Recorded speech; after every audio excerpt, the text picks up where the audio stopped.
The smell hit me first, butter browning too fast in a pan, that exact moment before it burns when it smells like caramelized hazelnuts and desperation. My hands moved without thinking, reaching for the pan handle, but my fingers closed on air. I wasn't in my kitchen. I was standing in the doorway of my childhood bedroom, and I was 17 years old. The purple walls I'd begged my mother to let me paint during sophomore year surrounded me like a bruise. My hands, smooth, unlined, the nails bitten short the way I'd stopped doing at 23, trembled in front of my face. Through the open window, I could hear Mrs. Chen's wind chimes from next door, the same discordant tinkling that used to wake me every Saturday morning before I moved to the city. I sat down hard on the bed. Oh, and the springs squeaked in that specific way I'd forgotten I remembered. The lavender sachets my grandmother had sewn into my pillowcases released their scent, though the lavender had been dried for years and smelled more like dust and memory than flowers. "Jiao Wen," my mother's voice floated up the stairs. "Breakfast is getting cold." My mother's voice, my mother, who had been dead for 6 years, who I'd buried on a rain-soaked Tuesday in March, holding her hand as she died in a hospital that smelled like bleach and regret. I pressed my palms against my eyes hard enough to see stars.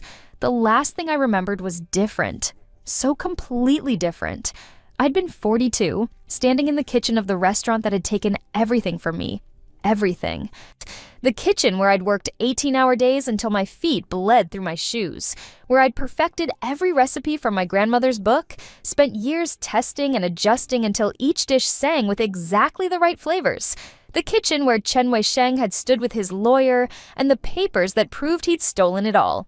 My restaurant, my recipes, my life's work, now legally his because I'd been stupid enough to trust a man with a smile like summer and eyes that had never learned to tell the truth. I'd signed those papers 3 hours ago, walked out into traffic without looking. The screech of brakes, the horn, the impact, but here I was, 17, alive, with my mother downstairs making breakfast and Mrs. Chen's wind chimes laughing at the cosmic joke of it all. "Jiao Wen." "Oh, the eggs are getting rubbery." I stood on legs that felt borrowed and walked to the mirror. The girl staring back at me had my face, but younger, rounder, unmarked by the years of kitchen heat and bitter disappointment. She had hope in her eyes. This girl? She didn't know yet about the man who would destroy her, or the restaurant she'd build and lose, or the way trust could be weaponized by someone who knew exactly where to aim. My phone buzzed on the nightstand. Not my phone. This version's phone, a chunky thing I'd owned 25 years ago. The screen showed a text from a number I still knew by heart, though I'd deleted it from my contacts 5 years before the end. Chen Wei-sheng. "Hey, first day of senior year tomorrow. Nervous?" I stared at that message for a long time, at the emoji that looked so innocent, so friendly. This was before everything. Before he'd sat in the back of my grandmother's restaurant doing homework while I helped her prep vegetables. Before he'd taste-tested every experimental dish and told me I was going to be a great chef someday. Before he'd kissed me for the first time behind the restaurant during a summer thunderstorm with the smell of star anise and ginger in the air. Before he'd taken everything. My fingers moved across the keyboard. Not nervous. Ready? I deleted it. Typed again. Go fuck yourself. Deleted that too. In the end, I left it unanswered and went downstairs, where my mother stood at the stove, exactly as I remembered her. She wore the blue apron with the duck pattern, the one I'd packed away in a box after she died and never had the courage to open again. Her hair, more black than gray in this version of reality, was twisted into the same messy bun she always wore in the morning. "There you are," she said, not turning around. "I made your favorite." On the table sat a plate of jianbing, the crepes perfectly crispy at the edges, exactly the way she used to make them. My grandmother had taught her, and my grandmother's mother had taught her, stretching back through generations of women who'd understood that food was love made tangible. I sat down and took a bite, and the taste brought tears to my eyes. Not because it was perfect, though it was, but because I'd spent the last 25 years trying to replicate this exact flavor, this exact texture, and I'd never quite managed it. Even with my grandmother's recipe book, even with years of practice, I'd never been able to make jianbing that tasted like home the way my mother's did. "Good?" she asked, sitting down across from me with her own plate. I couldn't speak, so I nodded. She smiled and took a sip of her tea. "Your grandmother called?" She wants you to come by the restaurant after school tomorrow. Something about teaching you the mooncake recipe before Mid-Autumn Festival." My chopsticks clattered against the plate. The restaurant? My grandmother's restaurant. In this timeline, it still existed. The small storefront on Hunan Road with the red lanterns out front, and the kitchen barely big enough for 2 people to work side by side. The place where I'd learned everything, where I'd fallen in love with cooking, where I'd first felt the particular magic of taking raw ingredients and transforming them into something that could make people close their eyes in pleasure. The restaurant that had closed 5 years before I opened mine when my grandmother's hands got too shaky to hold a knife safely, and she decided to retire. She'd given me her recipe book then, the leather-bound journal filled with her handwriting, notes in the margins, adjustments and observations collected over 60 years of cooking. The book I'd studied like a sacred text. The book I'd used to build my own restaurant. The book that Chen Wei-sheng had claimed was actually based on recipes his grandmother had taught mine, that he'd produced a witness to testify that my grandmother had borrowed the recipes. What? That he'd won in court because he had money for better lawyers, and I had nothing but the truth, which turned out to be worth less than nothing. "Xiao Wen," my mother's voice pulled me back. "Are you okay? You look pale." "I'm fine," I managed. "Just tired. Stayed up too late reading." She gave me that look, the one that said she knew I was lying but would let it slide this time. "Well, get to bed earlier tonight. Senior year's going to be intense." Senior year, the year I'd met Chen Wei-sheng, the year that had set everything in motion. I finished my breakfast in silence, helping my mother clean up the way I used to, the old rhythms coming back like muscle memory. Wash, dry, put away. Her humming while she wiped down the counters, the way she always missed the spot near the stove where oil splattered. "Mom," I said. Oh, and my voice cracked on the word. "I love you." She turned, surprised. We weren't a demonstrative family, not with words. We showed love through food, through action, through the small daily rituals of care. "I love you too, Bao Bao," she said, using the nickname she'd called me as a child. What brought this on? Just feeling grateful, I guess. She smiled and kissed my forehead, and I memorized the feeling.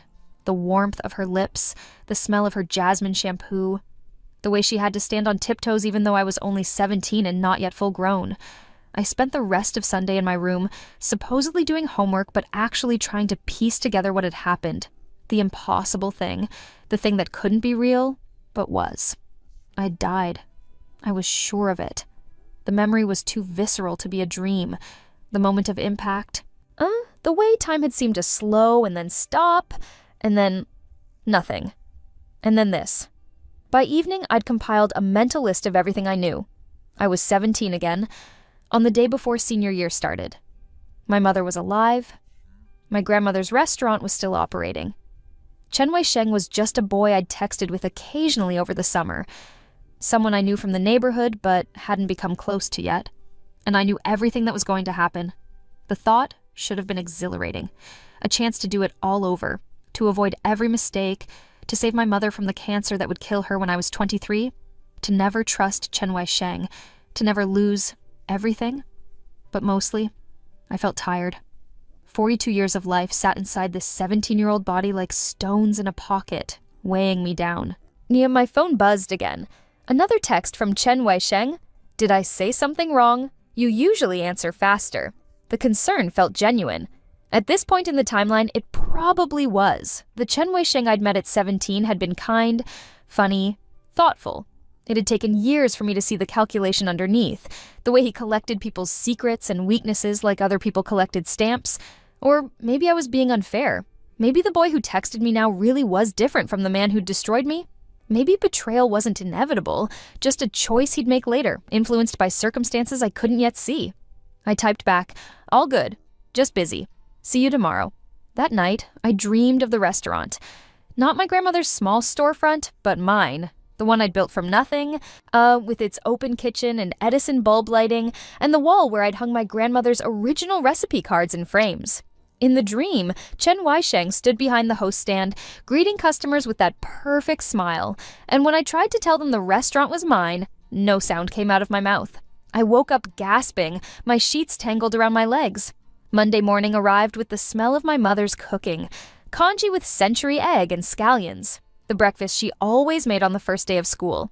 I ate slowly, savoring every bite, trying to commit the taste to memory. "You're quiet this morning," she observed. "First day nerves?" Something like that. She reached across the table and squeezed my hand. "You're going to do great things, Xiaowen. I can feel it." The words hit me like a punch. She'd said the exact same thing to me in the original timeline on this exact morning. I'd rolled my eyes then, embarrassed by her faith in me. Now I held her hand and squeezed back. "Thank you, Mom." The school looked exactly as I remembered. The same beige brick building, the same crowded parking lot, the same groups of students clustering by the front steps. I walked through it all in a daze, seeing double, the present overlaid with memory. There was the spot where I'd slipped on ice in January and sprained my ankle. There was the bench where my friend Liling would tell me about her acceptance to Beijing University in the spring. There was the window of the chemistry lab where I'd failed my final exam because I'd been too exhausted from working at my grandmother's restaurant. "Xiaowen," I turned. Liling was running toward me, her backpack bouncing against her shoulders, her face bright with excitement. Liling, who I'd lost touch with after college, who'd sent a card when my restaurant opened but whom I'd been too busy to properly respond to. Liling, who I'd heard had moved to Canada and gotten married, though I'd never been invited to the wedding. She grabbed my arm breathless. "Did you change your hair? You look different." "Do I?" "Yeah, more." She tilted her head, studying me. "Serious, I guess. Or maybe I'm imagining it." "Maybe you're imagining it," I agreed. She linked her arm through mine and we walked into the building together, her chatter washing over me like a familiar song. She talked about her summer job at her aunt's bookstore, about the new math teacher who was supposedly really hot, about the college applications we'd have to start working on soon. I let her talk, watching her animated face, the way her hands moved when she got excited, the small mole by her left ear I'd forgotten about. In my old life, I'd taken Liling for granted. She'd been a constant, always there, and then gradually not there, slipping away so slowly I hadn't noticed until she was gone. This time, I promised myself. This time, I wouldn't lose her. "Earth to Xiaowen," Liling said, waving a hand in front of my face. "You're doing it again. The spacing out thing?" "Sorry, just thinking." "Well, stop thinking and start looking because there's Chen Weisheng and he's definitely looking for you." My heart stuttered. I followed her gaze and saw him leaning against a locker, scanning the hallway.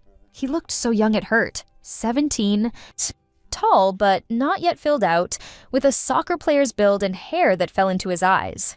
The same eyes that would look at me with betrayal when I wouldn't sell him half my restaurant. The same mouth that would kiss me on a rooftop in college and promise me forever. He saw me and smiled, and for just a second, I forgot. I forgot everything he would do, everything he would take. I saw only the boy who'd been my friend, my first love, my partner in dreaming about the future. Then I remembered, and the smile on my face felt like a mask. "Hey," he said, walking over. "You never answered my text yesterday?" "I was busy." "Doing what?" "Existing," Liling laughed. "She's in a weird mood. First day jitters?"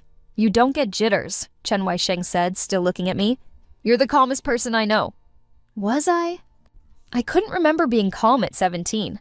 I remembered being anxious, desperate to prove myself, terrified of disappointing my grandmother. But maybe that was internal, invisible to everyone else.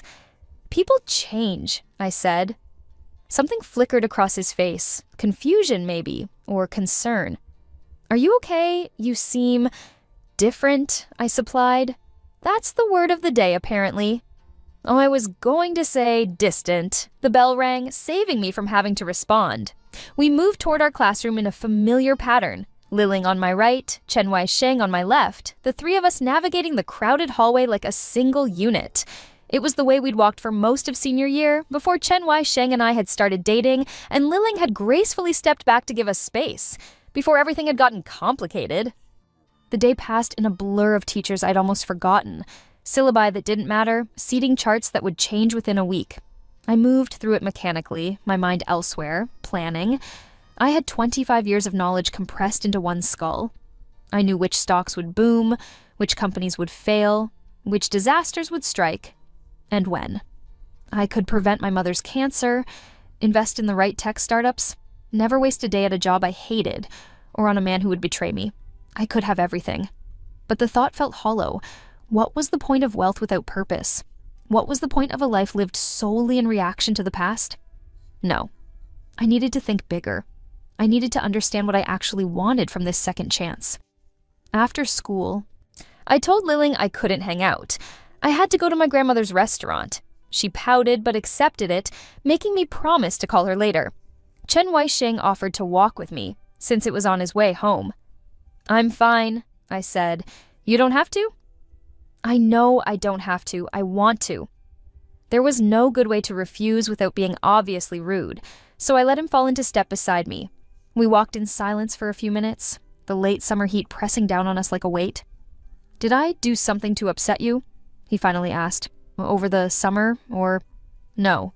"Then why are you acting like I'm a stranger?" I stopped walking and looked at him. Really looked at him.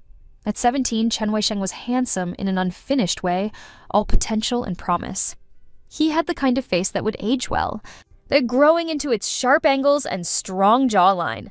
His eyes were dark and clear, without the calculation I'd learned to see in them later. Maybe that was the cruelest thing about betrayal. It happened slowly, in increments so small you didn't notice until it was too late. The Chen Weisheng standing in front of me now wasn't the man who'd stolen my restaurant. He was just a boy who'd been my friend, who didn't know yet what he was capable of.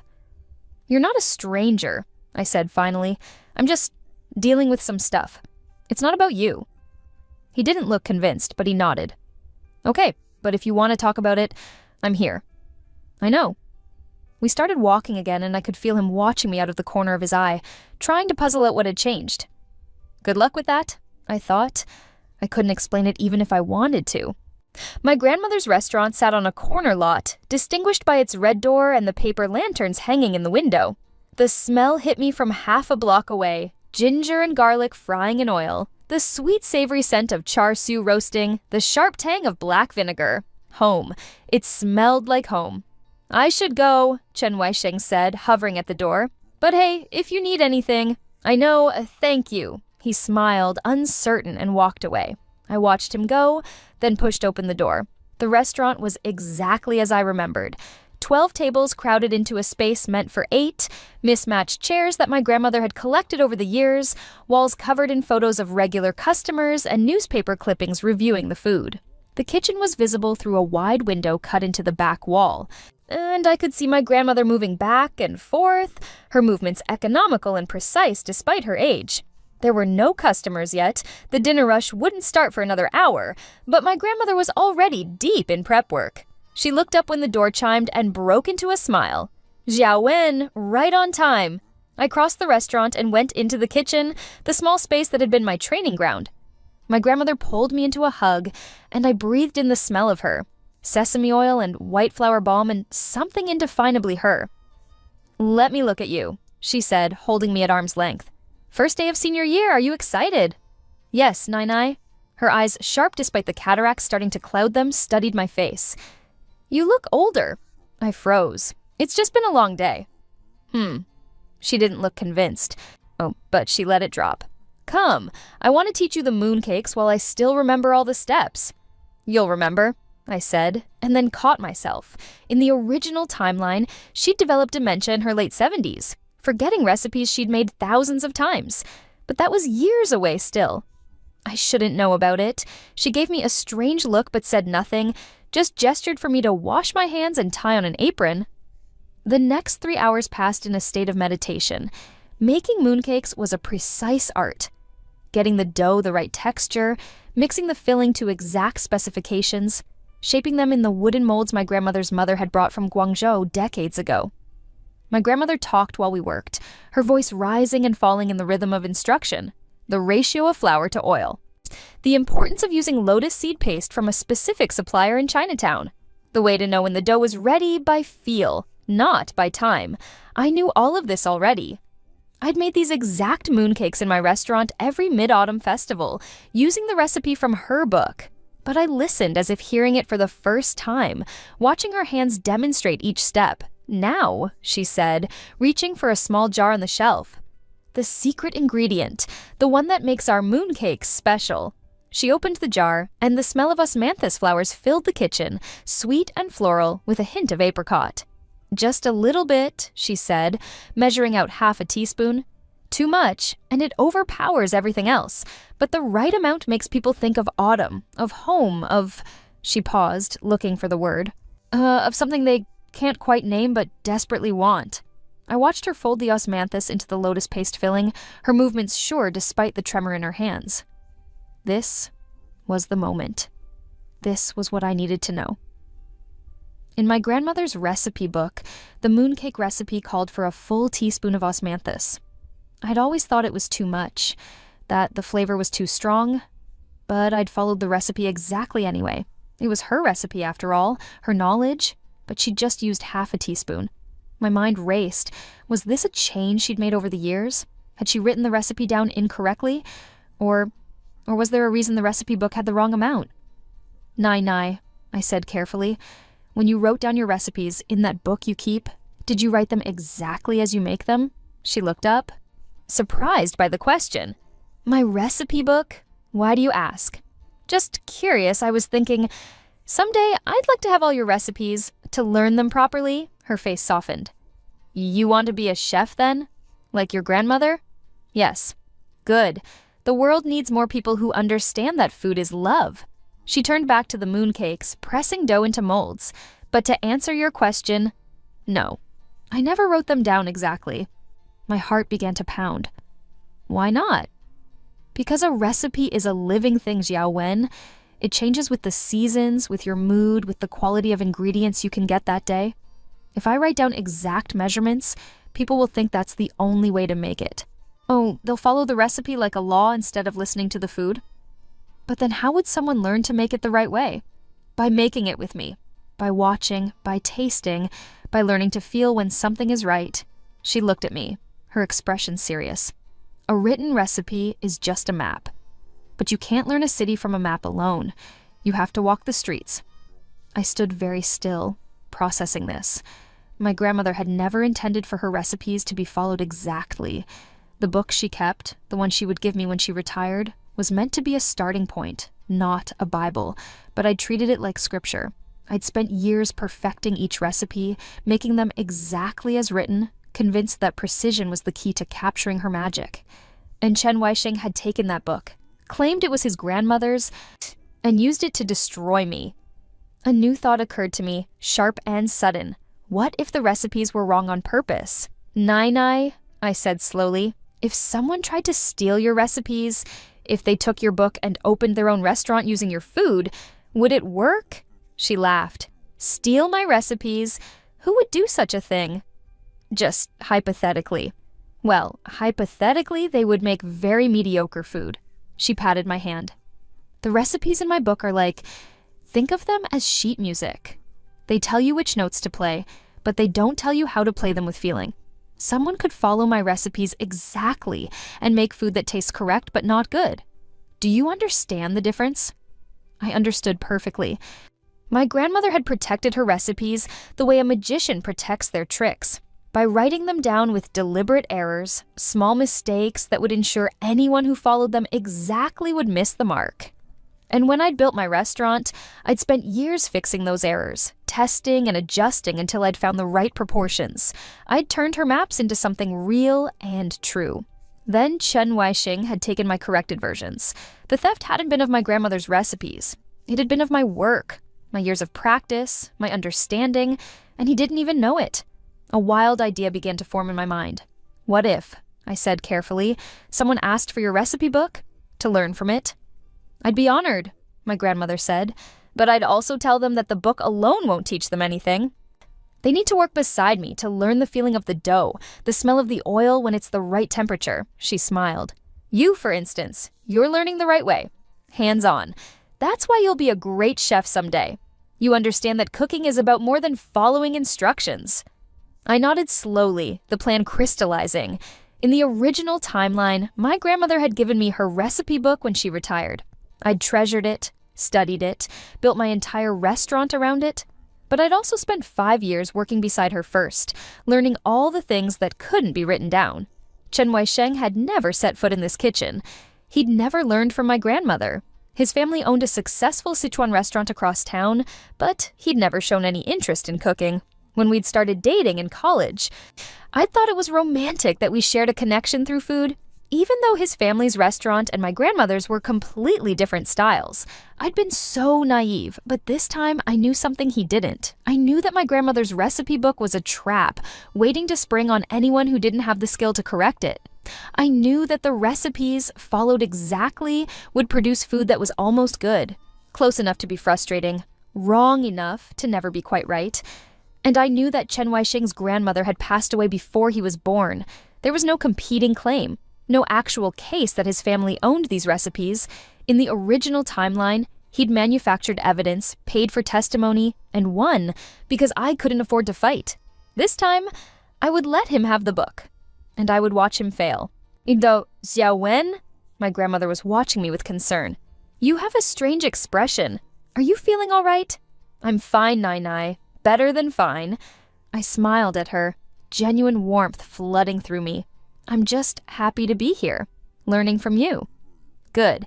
Then let's finish these mooncakes. And tomorrow, I'll teach you the char siu.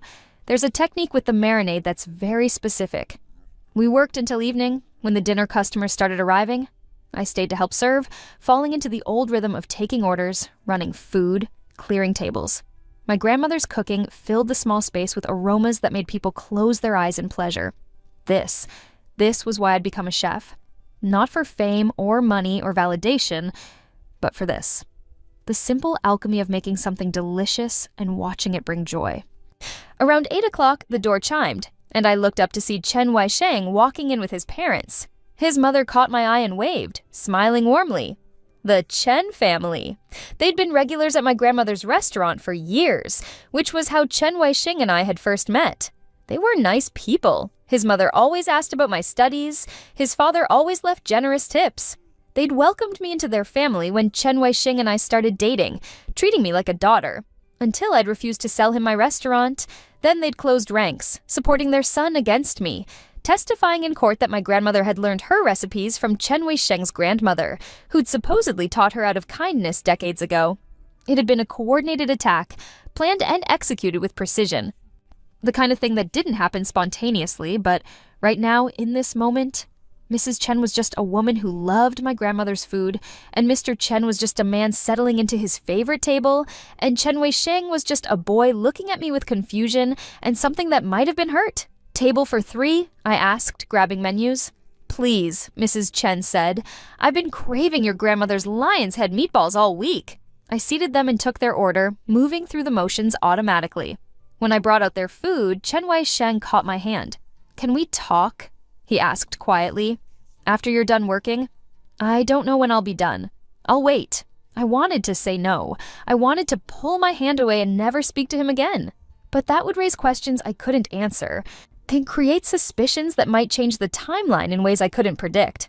Okay, I said. I'll be done around 9:30. He smiled, relief clear on his face, and let go of my hand. The rest of the evening passed in a haze. I served food, cleared plates, helped my grandmother close down the kitchen. At 9:30, I hung up my apron and walked outside to find Chen Weisheng sitting on the curb, his long legs stretched out in front of him. Hey, he said, standing up. Want to walk for a bit? We fell into step together, heading toward the small park 2 blocks away. The evening air was cooling, carrying the scent of jasmine from someone's garden. In the distance, I could hear the sound of a basketball game, young voices calling out plays and trash talk. So, Chen Weisheng said, are you going to tell me what's going on? Nothing's going on. Xiao Wen. He stopped walking and turned to face me. We've been friends for 3 years. I know when something's wrong. 3 years. We'd met when we were 14, both working at our family's restaurants during summer break. He'd wandered into my grandmother's place one afternoon, bored and looking for something to do, and I'd been experimenting with a new dumpling recipe. He'd offered to taste test, and we'd ended up spending the whole afternoon together, talking about everything and nothing. That version of us felt like a story someone had told me about different people. Sometimes people change, I said. Sometimes things happen that make you see everything differently. What happened? I can't explain it. He studied my face in the dim light of the street lamps. Is it about your grandmother? Is she sick? No. Then, because it was kinder than silence, I just realized some things about myself, about what I want.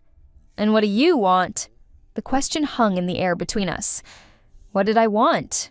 Revenge, justice, my restaurant back, my mother alive, my grandmother's mind intact? All of it. None of it. I want to be a chef, I said finally. A real one. I want to learn everything my grandmother knows. And then I want to create something of my own. Something that's mine, that no one can take away. Chen Weisheng relaxed slightly. Okay, that's good. That's great, actually. You'll be amazing at it. You don't know that? Yes, I do. I've tasted your dumplings, remember? He grinned. Best I've ever had. And I've had a lot of dumplings. Despite everything, I felt the corner of my mouth twitch. Your standards are low. My standards are impeccable. Thank you very much. He started walking again, and I followed.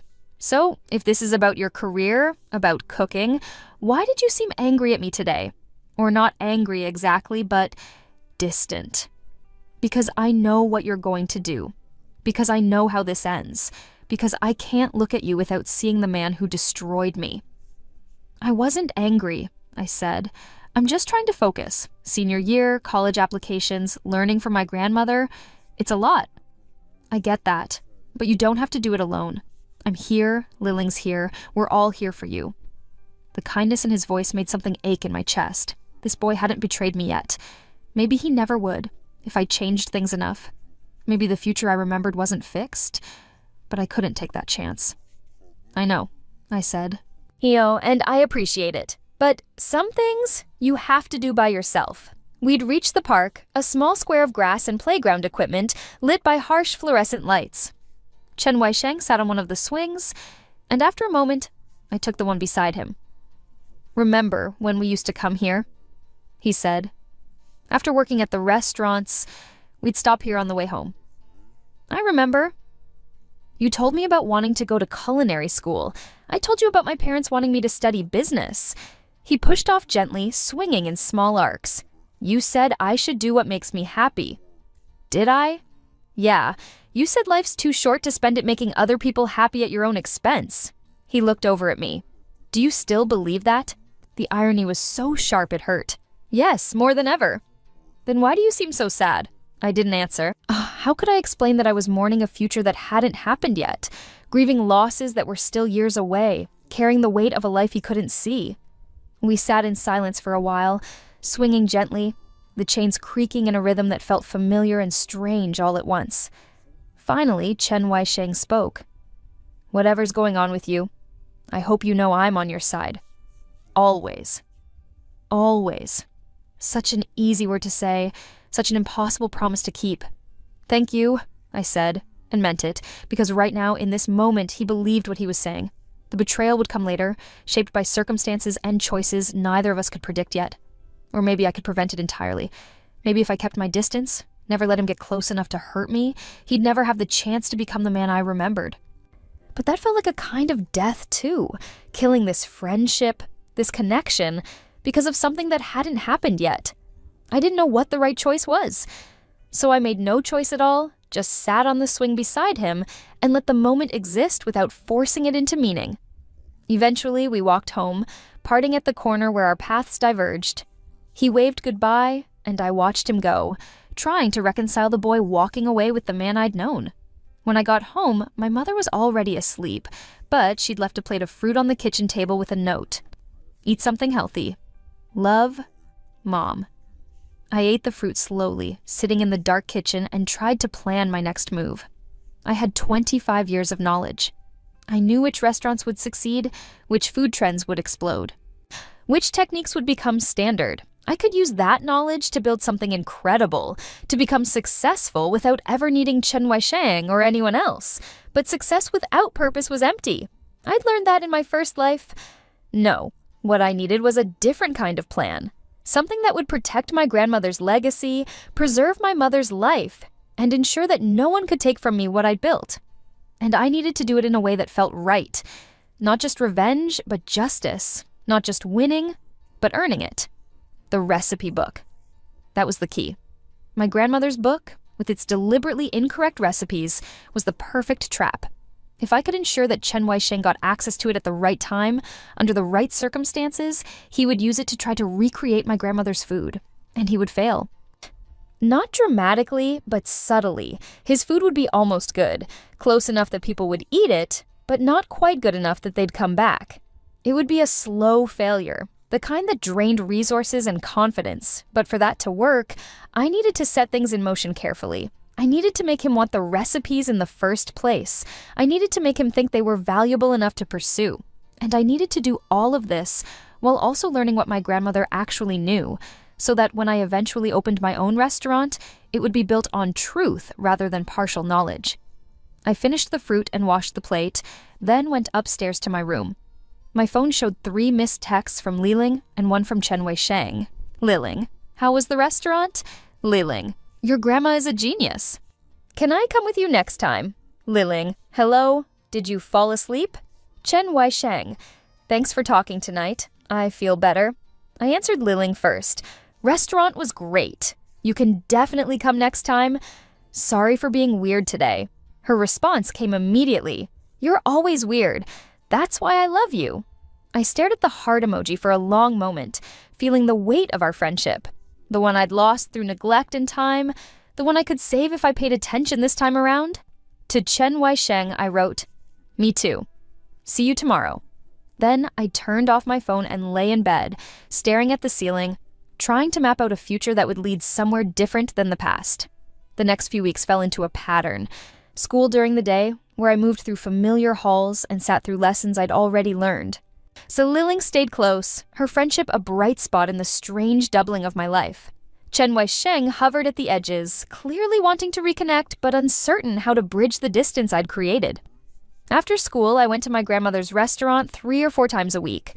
I watched her cook, asked questions, took mental notes on every small adjustment and technique, the osmanthus in the mooncakes, the ratio of Shaoxing wine to soy sauce in the char siu marinade, the way she tested oil temperature by dropping in a single grain of rice, all the things that weren't in her recipe book, all the things that made her food sing.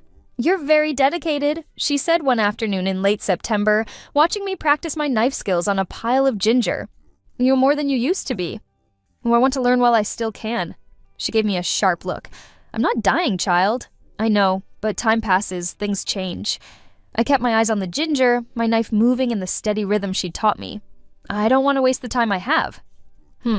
She was quiet for a moment, then, there's something different about you lately, like you've already lived through something difficult. My knife slipped, nearly taking off the tip of my finger. I caught myself just in time, my heart racing. I'm just stressed about college applications, I said. No, it's not that. She took the knife from my hand and set it down, then turned me to face her. Her eyes, cloudy with early cataracts but still sharp, searched my face. You look at me sometimes like you're memorizing me. Like you're afraid I'll disappear. I couldn't speak around the lump in my throat. And you look at that Chen boy like he's already hurt you, even though he hasn't. I don't know what's going on with you, she continued, her voice gentle. And you don't have to tell me. But I want you to know that whatever burden you're carrying, you don't have to carry it alone. I pulled her into a hug, holding on tight. She was small and sturdy, her body shaped by decades of standing in kitchens, and she smelled like ginger and sesame oil and home. I love you, I whispered. I love you too, Bao Bao. She patted my back, then pulled away and handed me back the knife. Now finish the ginger. We have customers coming soon. October arrived with cooler weather and the pressure of college applications. Liling stressed about her essay. Spending lunch periods drafting and redrafting, Chen Weisheng seemed to coast through the process, already knowing he'd end up at his father's alma mater studying business. And I struggled to care about any of it. I knew where I'd gone in the original timeline, a small culinary school in the city, one that had given me solid technical training but hadn't challenged me creatively. I'd spent 4 years learning classical techniques, graduating with decent skills and no particular direction. It had taken years of working in other people's restaurants, of struggling and failing and trying again before I'd found my voice as a chef. This time, I could skip all that. I could apply to the best culinary programs in the world, use my knowledge of future trends to position myself perfectly. So I could graduate already knowing what I wanted to create, but the thought felt hollow. There was no shortcut to finding yourself, no way to compress the journey into the destination. In the end, I applied to the same school I'd attended before, along with a few reach schools I hadn't bothered with in my first life. If I got in somewhere better, I'd go. If not, at least I'd know the path ahead. On a Friday in mid-October, Chen Wei-sheng caught me after school. "Hey," he said, falling into step beside me. "Can I ask you something?" "Sure." "Why do you keep pulling away from me?" I stopped walking. We were standing in the parking lot, students streaming past us toward buses and cars. The autumn sun slanted across his face, highlighting the uncertainty in his eyes. "I'm not pulling away," I said.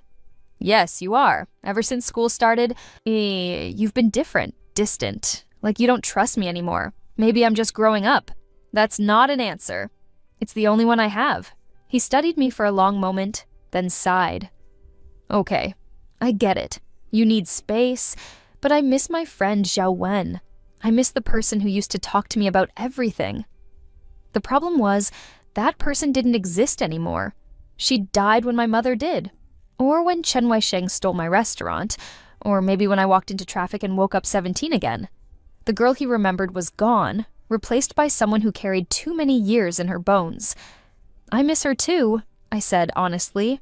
"Then come back. Whatever's going on, we can figure it out together." "Some things you can't figure out together. Some things you have to walk through alone." "Why?" "Oh, why does it have to be that way?" "Because I can't trust you. Because I know what you're capable of. Because every time I look at you, I see the man who destroyed me, and I can't separate him from the boy standing in front of me now." "Because that's life," I said instead. "People change. Relationships change. You can't freeze everything in amber and expect it to stay the same forever." "I'm not asking for everything to stay the same. I'm just asking for you to let me in." "I can't." The words hung between us, final and irrevocable. Chen Wei-sheng's face did something complicated, hurt and anger and resignation all at once. "Fine, if that's how you want it." He walked away, his shoulders tense, and I watched him go with something that felt like grief. That night, I couldn't sleep. I lay in bed, staring at the ceiling, wondering if I was making a terrible mistake. Chen Wei-sheng hadn't done anything wrong yet. Maybe he never would, if I didn't give him the opportunity. Maybe by pushing him away, I was creating a self-fulfilling prophecy. Or maybe I was protecting myself from inevitable pain. I didn't know. I wouldn't know until it was too late to change course. Around midnight, my phone buzzed. A text from Liling. "Are you awake?" "Yes." "Why? Can't sleep? Want to meet at the park?" I slipped out of the house quietly, careful not to wake my mother. The park was empty except for Liling, sitting on the same swing I'd occupied with Chen Wei-sheng weeks ago. "Hey," she said when I sat beside her. "Thanks for coming." "What's wrong?" "Nothing, everything, I don't know," she pushed off, swinging higher.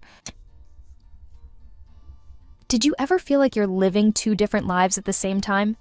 Like you're going through the motions of being a normal teenager, but inside you're thinking about things that are way bigger and scarier. My heart skipped. "What do you mean?" "I mean..." She slowed to a stop, her feet dragging in the dirt. "My parents are getting divorced. They told me tonight." Liling... And the weird thing is, I saw it coming.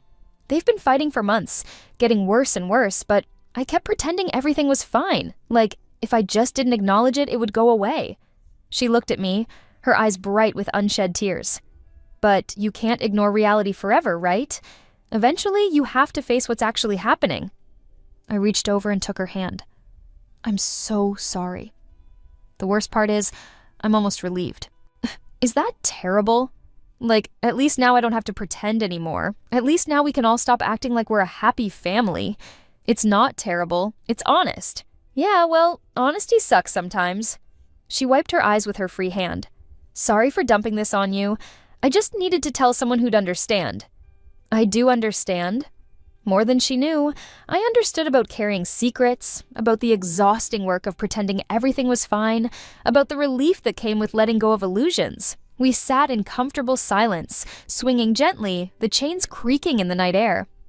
"Can I ask you something?" Liling said after a while. "Of course." "What happened with you and Chen Wei-sheng? He said you've been weird with him all semester? We're just, growing apart." That's a very diplomatic way of saying you're freezing him out. I didn't answer.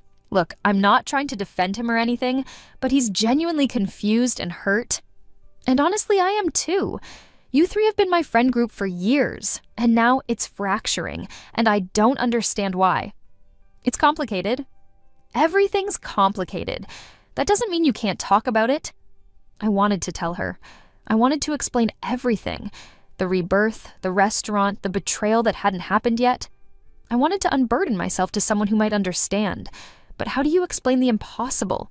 How do you ask someone to believe in time travel and second chances? I just need some distance from him, I said finally. It's nothing he did, it's just, I need to figure some things out on my own. Okay, Lilling squeezed my hand. But don't shut everyone out in the process. Don't shut me out. I won't. I promise. We stayed at the park for another hour, talking about everything and nothing. Her parents' divorce, college applications, the impossibility of growing up. When we finally parted ways, I felt lighter than I had in weeks. Some connections, I realized, were worth fighting for. Some people were worth letting in. The question was whether Chen Weisheng was one of them. November brought the first frost and the college application deadlines. I submitted mine without much thought, my essays honest but detached, like I was writing about someone else's life. My grandmother's restaurant started preparing for the winter menu, heartier dishes, warming soups, the kind of food that fortified you against the cold. I learned how she made her famous hot and sour soup, the delicate balance of vinegar and white pepper, the way she added cornstarch slurry in stages to get exactly the right consistency. Not in the book? I asked one afternoon, watching her work. She smiled. The book has approximations. The real recipe is here. She tapped her forehead, then her heart. And here. What if someone wanted to learn from the book alone? Could they figure it out? They could make a decent version, but they'd miss all the small adjustments, the ways you change things based on the season, the ingredients, the weather even. She looked at me curiously. Why all these questions about the book lately? Just thinking about legacy, about how you pass down knowledge. Knowledge is meant to be shared, Xiaowen. But wisdom has to be earned. You can't get it from a book. I thought about that conversation a lot over the following weeks. The difference between knowledge and wisdom, between information and understanding.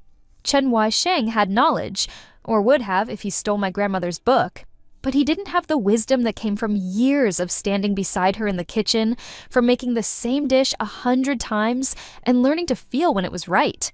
That wisdom was mine. I'd earned it once, and I was earning it again. In December, college acceptance letters started arriving. Liling got into Beijing University, her first choice. Chen Weisheng was accepted at his father's school. I got into the culinary institute I'd attended before, along with a surprising acceptance from a program in France I'd applied to on a whim. Dries? France! My mother exclaimed when I showed her the letter. Xiaowen, this is incredible! It's too expensive, I said automatically, and too far away. We'll figure it out. If this is what you want, I don't know what I want. And that was the truth. In my first life, I'd gone to the local culinary school because it was practical, affordable, close to home. I'd never considered anything else. Now, I had the chance to choose differently, to learn from European masters, to study classical technique in its birthplace. But my grandmother was here. My mother was here.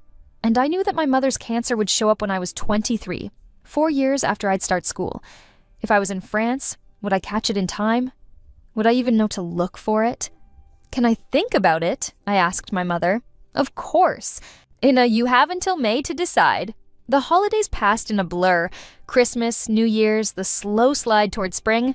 I worked at my grandmother's restaurant whenever I could, learning every dish on her menu, asking questions, taking mental notes on every adjustment and trick. Chen Weisheng and I settled into an uneasy détente. We were polite when we saw each other, friendly enough in group settings. But the closeness we'd once had was gone. He stopped trying to understand what had changed, stopped reaching out.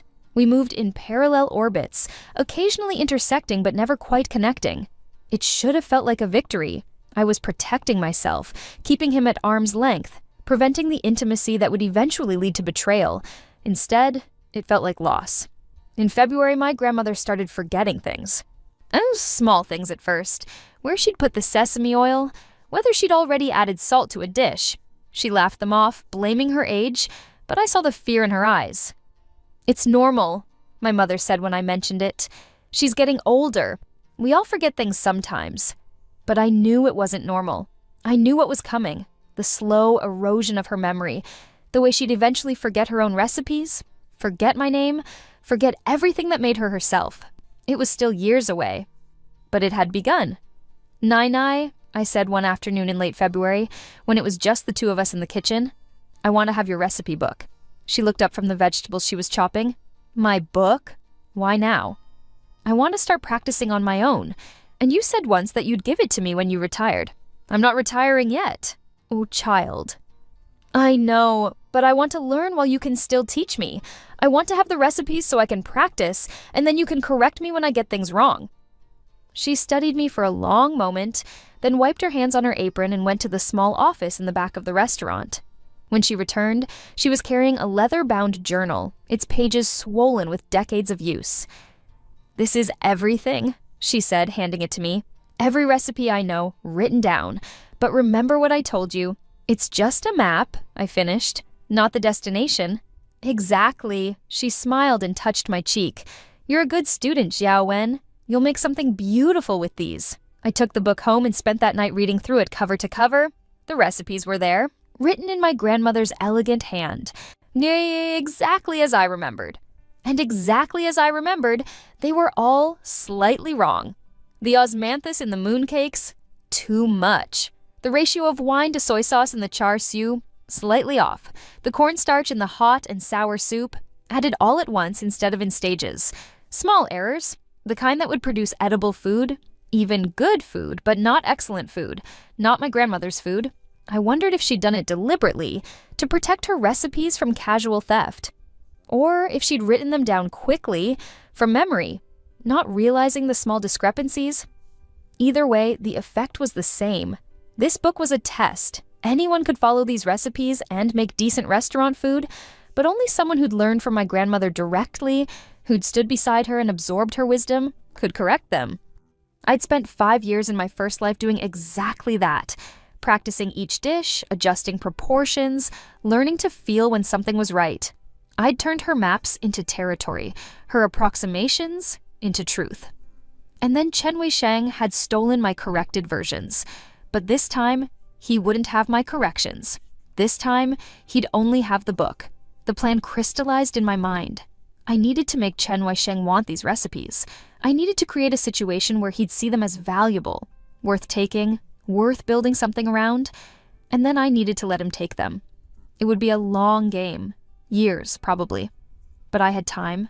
I knew what was coming. I could be patient. The question was how to set it in motion without being obvious about it.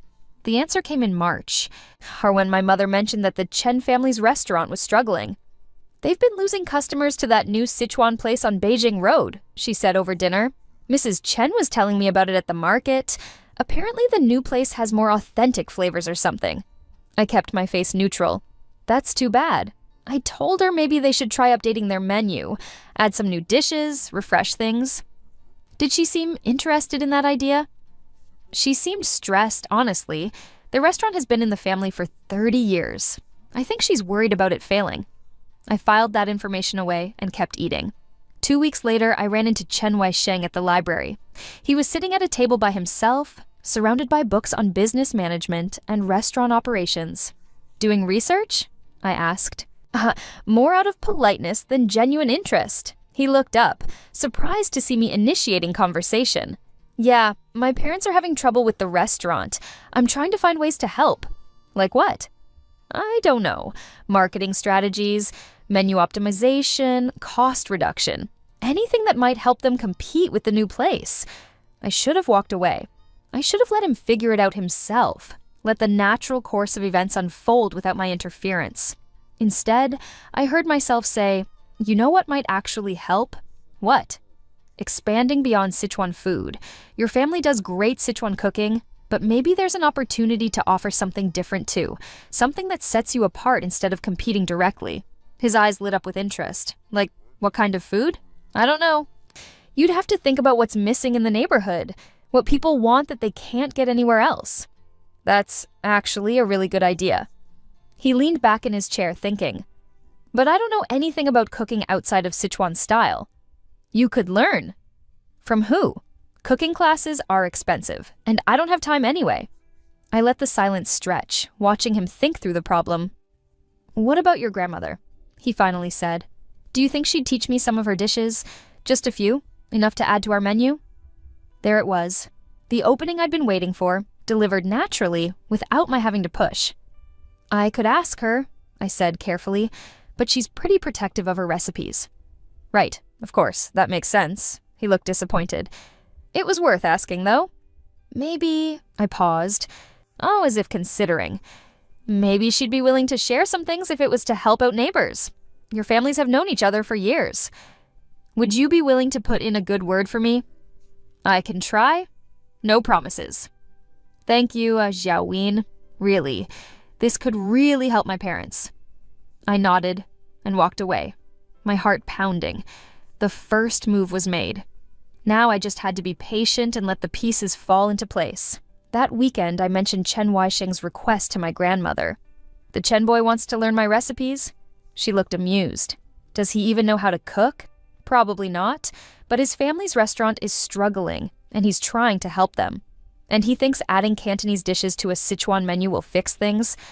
I think he's just desperate for ideas. She was quiet for a moment, her knife moving steadily through a pile of scallions. What do you think? Should I teach him? It's your decision, Nai. That's not what I asked. I asked what you think. I chose my words carefully. I think it's kind of you to consider it. And I think that anyone who wants to learn should have the opportunity. But I also think... I paused. I think there's a difference between teaching someone and giving them your recipes. She looked at me sharply. What do you mean? I mean, you could give him your recipe book. Let him try to figure things out on his own. If he's serious about learning, he'll put in the work to make the dishes properly. If he's not, well, the recipes alone won't be enough. Understanding dawned in her eyes. You're very wise for 17, Xiaowen. I learned from the best, she smiled. All right. I'll tell the Chen boy he can borrow my recipe book, but I'll make it clear that these are starting points, not finished products. If he wants to learn properly, he'll need to work at it. That seems fair. The trap was set. Now, all I had to do was wait. Chen Weisheng came by the restaurant the following week to pick up the book. My grandmother handed it to him with specific instructions. These recipes are guidelines, not rules. You'll need to practice and adjust to make them work. If you run into trouble, come ask me for guidance. I will, he promised, holding the book like it was precious. Thank you so much, Mrs. Wang. This really means a lot. I watched him leave with my grandmother's journal under his arm, and I felt nothing. No guilt, no satisfaction, just a calm certainty that justice was being served. He would take those recipes and try to use them. He would make food that was almost right, close enough to be tantalizing, but wrong enough to be frustrating. And eventually, he would either give up or come back to learn properly. Either way, he wouldn't be able to steal what was mine. Because what was mine wasn't in that book. It was in my hands, my palate, my understanding. It was in the years I'd spent learning from my grandmother, both in this life and the last. Spring arrived, bringing with it the pressure of final decisions. I chose the French culinary program, convincing my mother that the opportunity was too good to pass up. The truth was, I needed distance. Distance from Chen Weisheng, from the familiar patterns of my old life, from the temptation to stay safe and small. In France, I could reinvent myself. I could learn new techniques, develop new skills, become someone who couldn't be destroyed by betrayal because she'd built herself on a foundation of knowledge that was hers alone. You'll be amazing, Liling said when I told her my decision. You'll learn so much, and then you'll come back and open the best restaurant anyone's ever seen. That's the plan, and I'll be your first regular customer. Deal. Chen Weisheng's reaction was more complicated. France? That's so far away. That's kind of the point. Will you come back after you graduate? I don't know, maybe. I hope you do, for what it's worth. Why? He looked at me for a long moment, and I saw something in his eyes that might have been regret. Because despite everything, despite how weird things have been between us this year, you're still important to me. So you're still my friend, even if you don't feel the same way. I didn't know what to say to that, so I said nothing. Graduation came and went in a blur of ceremonies and parties and forced nostalgia. Liling cried during the ceremony. Chen Wei-sheng gave a speech as class president about the future and possibility and all the cliches people always trot out at graduations. I sat in my cap and gown, feeling like an imposter. I wasn't graduating with these people. I was 42 years old, wearing a 17-year-old's face, play acting at closure and new beginnings. The summer passed in a haze of preparation. I worked at my grandmother's restaurant full-time, soaking up every last bit of knowledge I could. She was sharp some days, foggy others, and I could see the progression of her decline, even though it was still subtle. "You're going to do great things," she told me one evening in August, a few weeks before I was supposed to leave for France. "I'm so proud of you, Xiaowen." "I'm proud of you too, Nai. Everything I know, I learned from you." "Not everything. You have your own magic too. Your own instincts." She touched my cheek. "Promise me you'll trust yourself. Don't just follow recipes, mine or anyone else's. Learn to listen to the food, to your own sense of what's right." "I promise." The night before I left for France, my mother threw a small party. Just family and a few close friends. Liling, my grandmother, a couple of my mother's co-workers. Chen Wei-sheng wasn't invited, which was both a relief and a small sadness. We ate too much food and told too many stories, and my mother cried when she thought I wasn't looking. My grandmother gave me a package wrapped in brown paper. "Open it later," she said, "when you're feeling homesick."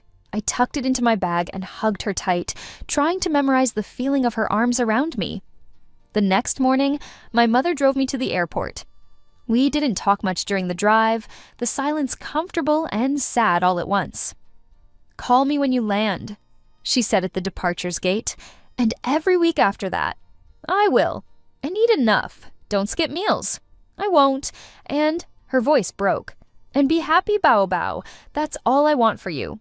I hugged her, breathing in the smell of her jasmine shampoo, and wondered if I'd ever be able to fully explain what these moments meant to me.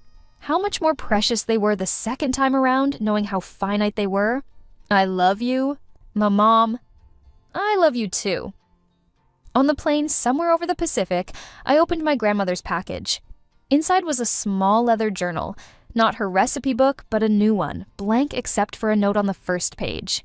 "Fill this with your own recipes, your own discoveries, your own magic. The past is a foundation, but the future is yours to create. Love, Nai." I held the journal against my chest and let myself cry for the first time since waking up 17. Not for what I'd lost, but for what I'd been given. A second chance, a blank page, the opportunity to build something new. France was everything I'd hoped and nothing I'd expected. The culinary program was intense, demanding, unforgiving. The instructors were masters of their craft, with standards so high that my best efforts often fell short. It was exactly what I needed. I threw myself into learning, practicing techniques until my hands blistered, tasting and adjusting and perfecting. I learned how to make perfect croissants, how to execute classical mother sauces, how to butcher a chicken in 60 seconds. But I also learned something more important. I learned to cook with intention, to understand not just how to make a dish, but why it worked, to see cooking as a conversation between ingredients, technique, and creativity.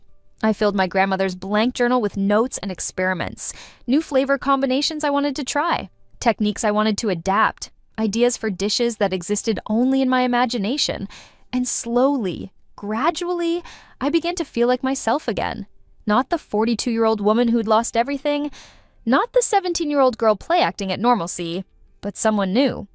Someone who carried both lives inside her and was learning to integrate them into a single, coherent self. I called my mother every week, as promised. She told me about her work, about my grandmother's restaurant, about the neighborhood gossip. She mentioned casually that the Chen family's restaurant had expanded their menu to include some Cantonese dishes. "Are they doing well?" I asked, my stomach tightening. "Not really. The food is okay, but nothing special. People try it once and don't come back." Just as I'd predicted. The recipes from my grandmother's book followed exactly, produced food that was competent, but not compelling, missing that crucial something that made people crave it. "That's too bad," I said. "Chen Wei-sheng keeps asking your grandmother for advice," my mother continued. She tries to help him, but she says he doesn't seem to understand what she's telling him. He wants exact measurements, specific instructions, but cooking doesn't work that way. No, it doesn't. Part of me felt vindicated. The plan was working. Chen Weisheng was failing in exactly the way I'd anticipated. But another part of me felt something that might have been pity. He was trying so hard, working from incomplete information, unable to see what he was missing. Then again, so had I in my first life. I'd worked from my grandmother's recipe book, spent years adjusting and perfecting, put my heart and soul into building something great, and he'd still stolen it from me, so maybe he deserved to struggle. Maybe this was justice. I pushed the thought away and focused on my studies. The months blurred into a year. I came home for the summer, working at my grandmother's restaurant again, seeing the progression of her decline. Some days she was sharp, remembering everything. Other days she asked me the same question 3 times in an hour. "How's France?" Liling asked when we met for lunch. She was home from Beijing University for the summer, full of stories about her studies and her friends and the boy she'd started dating. "It's good. Challenging, but good." "And you're happy?" I considered the question. "I'm focused, driven. I don't know if happy is the right word." "What would be the right word?" "Purposeful, maybe. Like, I'm building towards something that matters." She smiled. "That's good. That's better than happy, I think."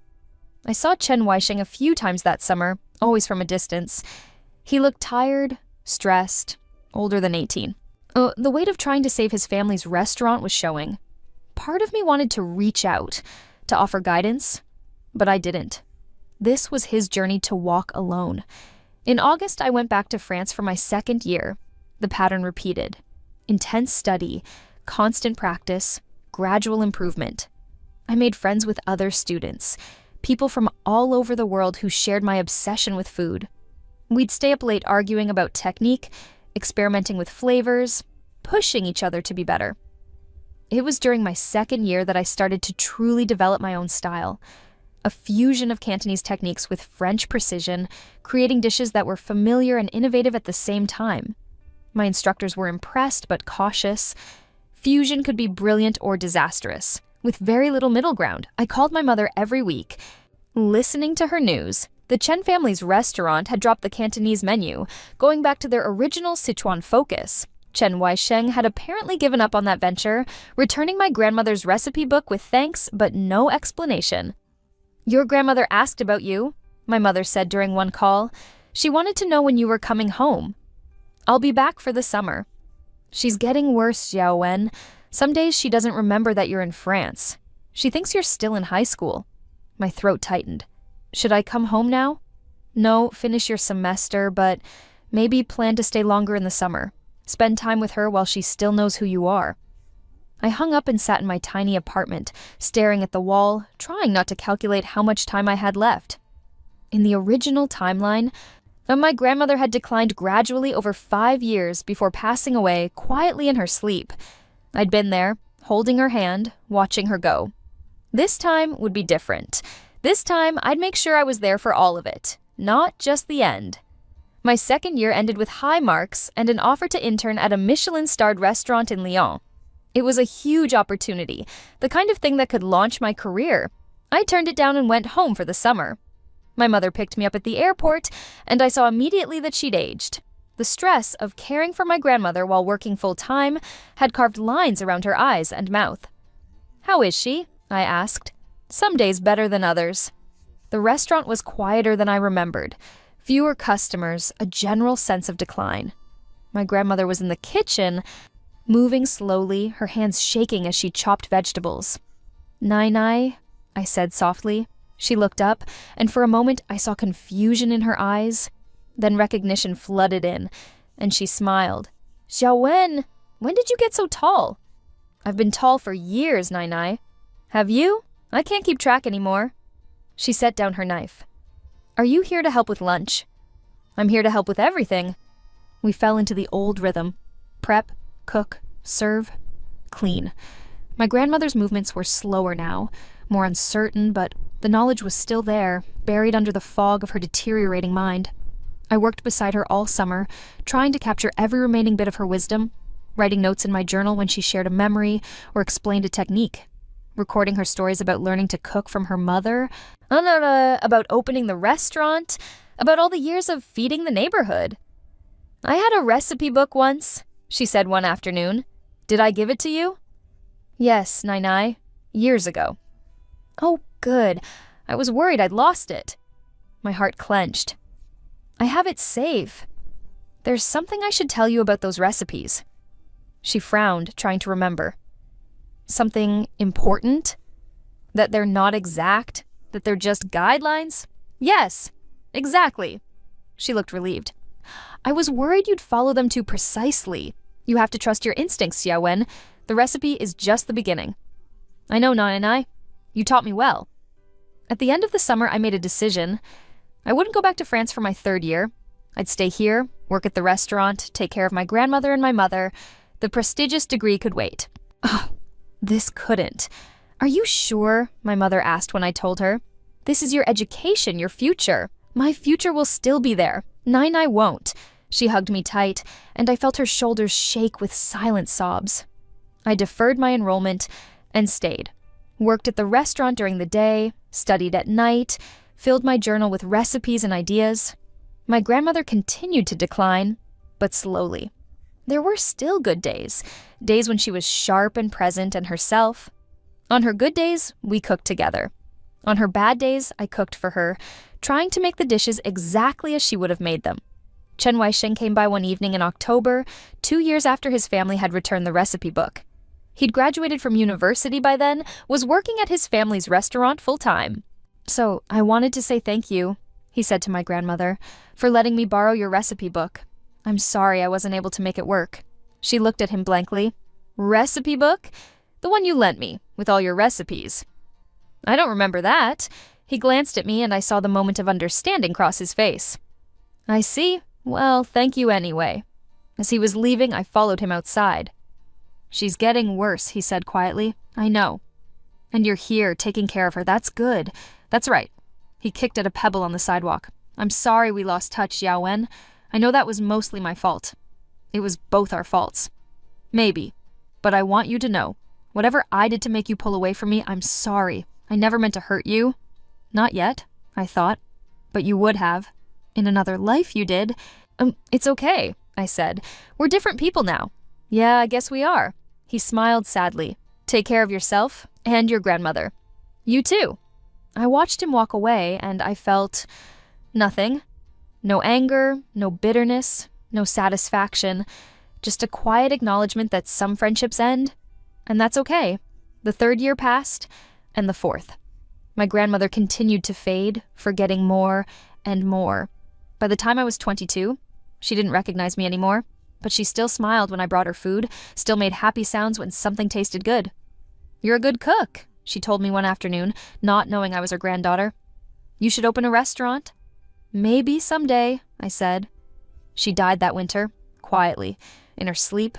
The restaurant closed with her passing. My mother couldn't run it alone. And I was still learning, not ready to take over.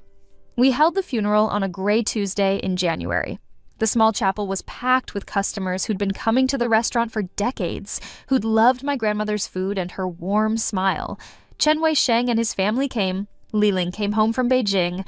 My old classmates showed up, people I hadn't seen in years, and I stood by my grandmother's casket, dry-eyed and composed, because I'd already mourned her once in my previous life.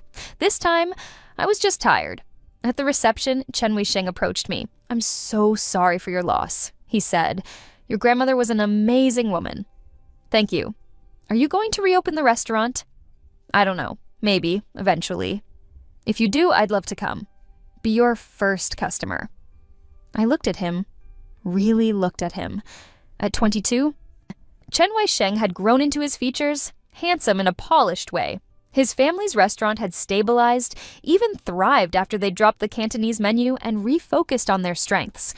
He'd failed with my grandmother's recipes, learned from that failure, and moved on.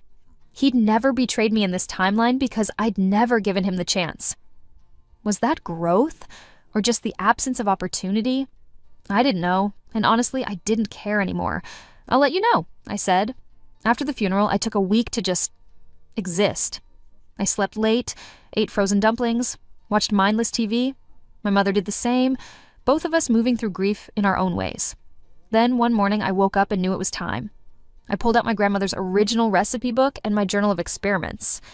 I laid them side by side on the kitchen table and started planning. A new restaurant. My restaurant.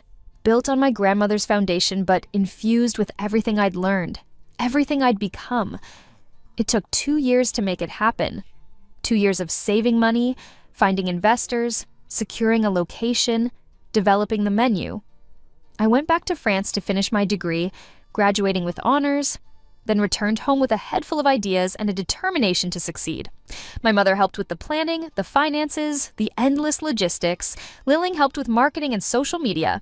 Even Chen Wai-sheng offered assistance, though I politely declined. This had to be mine. Only mine. We opened on a Tuesday in March, exactly 5 years after my grandmother had died. The restaurant was small, 18 tables, an open kitchen, modern but warm. I named it Wang's Granddaughter, a tribute to my heritage and my future. The menu was a love letter to my grandmother's cooking, reimagined through a modern lens. Her classic dishes perfected through my years of practice, new creations that honored her techniques while pushing in fresh directions. And every single recipe was exactly right. Not close, not almost perfect. Because I'd earned that knowledge, I'd paid for it with years of practice, of failure and success, of standing beside my grandmother and learning to feel when something was right. The restaurant was a success from the opening night. Word spread quickly, incredible food, reasonable prices, a chef who clearly knew what she was doing. Within 6 months, we had a waiting list for reservations. Chen Wai-sheng came to eat one evening, about a year after we opened. I saw him from the kitchen, watched him study the menu, saw his eyes widen when he tasted his first dish. After the meal, he asked to speak to the chef. I came out, wiping my hands on my apron. "Xiao Wen," he said, "this food, it's incredible. It's like your grandmother's cooking, but elevated, more refined." "Thank you. How did you learn to cook like this? I tried for months to make dishes from your grandmother's recipe book, and I could never get them right. But you've mastered them, and then some."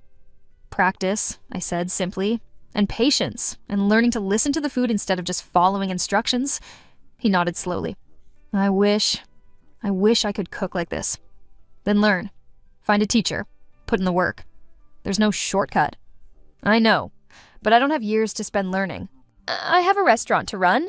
"Then run your restaurant. Focus on what you do well. You don't need to be everything to everyone." He smiled sadly. "You're right, of course. I'm envious, I guess, of your talent, your skill, your success." "It's not talent," I said firmly. "It's work. Years and years of work. Nothing was given to me. I earned every bit of this." "I know, and it shows." He stood to leave. "Congratulations, Xiao Wen. Really. You've built something special here." "Thank you." I watched him go, and I felt closure. The revenge I'd planned, the elaborate trap with the recipe book, none of it mattered anymore. He'd failed on his own, without my interference. He'd tried to take a shortcut and learned that there weren't any, and I'd succeeded by doing the work. By honoring my grandmother's legacy while forging my own path. That was enough. The next morning, I woke up before dawn to do my prep work. In the quiet kitchen, with only the hum of the refrigerator for company, I pulled out my grandmother's original recipe book. I hadn't opened it in years, hadn't needed to. I knew the recipes by heart now, knew every adjustment and correction, every place where the written version diverged from reality, but I wanted to see it one more time, to remember. I flipped through the pages, reading her handwriting, seeing the stains and smudges that came from years of use. Each recipe a small piece of her, captured in ink and paper. On the last page, I found something I'd never noticed before. A note. Written in handwriting that was shaky and uncertain. The handwriting of someone whose mind was failing, but who needed to write something down before they forgot. To my Xiao Wen. These recipes are deliberately imperfect. Anyone can follow them, but only someone who truly cares will take the time to make them right. Only someone who loves this work will push past frustration to find the truth beneath.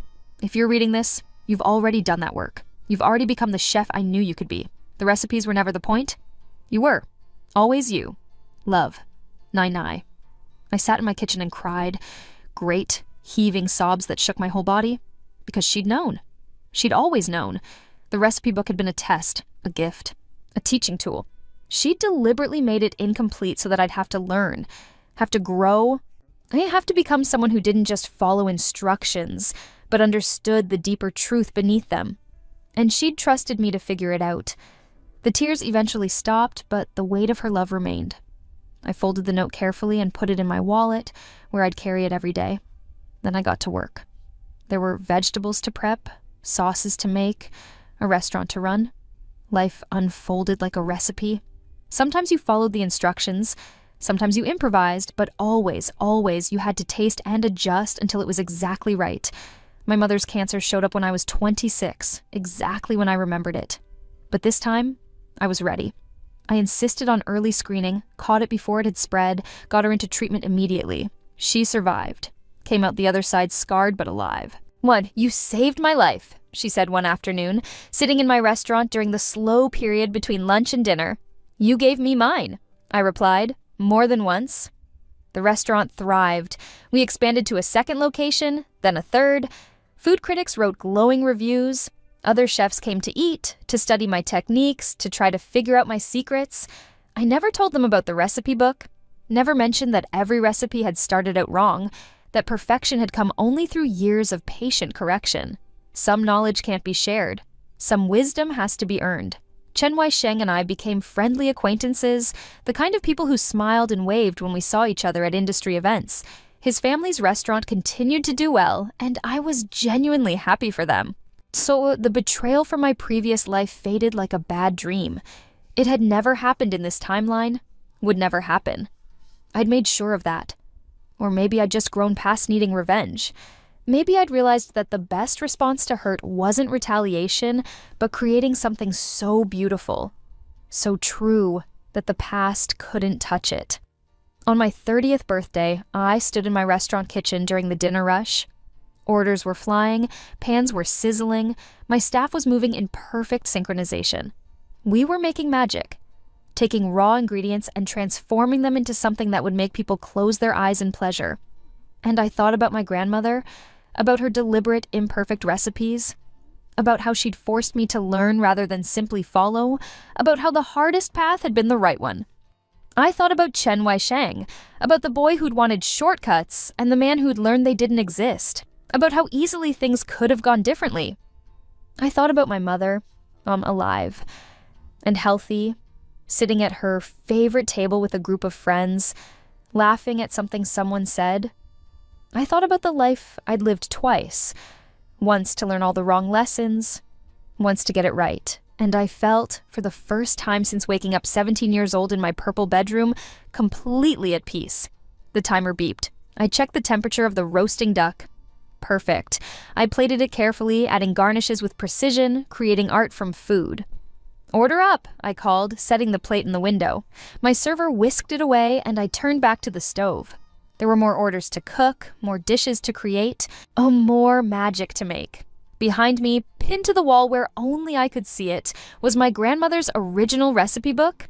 Not for reference, I didn't need it anymore, but as a reminder, a touchstone, a promise kept. Every recipe had one ingredient wrong, but that was okay. That was perfect, actually, because the real recipe, the one that mattered, was the journey from wrong to right, from imperfect to perfect, from following blindly to understanding deeply. That recipe couldn't be written down or stolen or replicated. It could only be lived, and I had lived it, twice. The night stretched ahead, full of orders and heat and the particular joy that came from doing exactly what I was meant to do. I reached for my knife, ready for the next challenge, the next creation, the next moment of transformation. In my pocket, my grandmother's note crinkled softly, a reminder that I carried her love with me always. And in my heart, I carried something even more precious, the knowledge that I had earned every single thing I had. That my success was built on work and wisdom and the patient correction of countless small errors, that I had taken what was wrong and made it right. That I had taken what was given and made it mine. And that was the only recipe that mattered. Life unfolded like the wind, unpredictable, powerful, and ultimately exactly as it should be.